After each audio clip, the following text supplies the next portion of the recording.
Ça s'est passé un 17 février. Le 17 février 1600, Giordano Bruno, philosophe audacieux, fut mené sur le bûcher à Rome.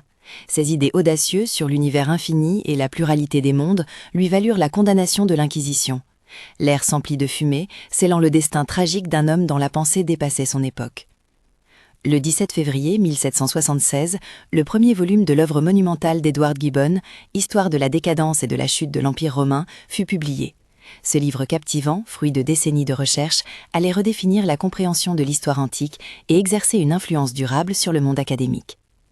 Le 17 février 1864, le CSS H.L. Hunley, sous-marin confédéré, attaque l'USS Housatonic. Le coup porte, le sloop devient le premier navire coulé par un sous-marin. Mais dans sa gloire tragique, le Hunley gagne la surface, puis sombre, emportant son équipage dans l'abîme. Une victoire amère. Le 17 février 1939, Ferdinand Porsche dévoila au monde sa voiture du peuple, la Volkswagen Type 1. Imaginez l'émoi face à cette silhouette arrondie, symbole d'une mobilité promise à tous. La coccinelle était née, prête à conquérir les routes. Le 17 février 2008, le Kosovo a proclamé son indépendance vis-à-vis de la Serbie. La communauté internationale s'est divisée, certains pays reconnaissant rapidement la nouvelle nation, tandis que d'autres, dont la Serbie, ont refusé.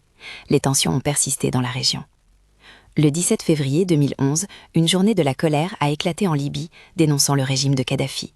Les manifestations pacifiques se sont rapidement transformées en affrontements violents.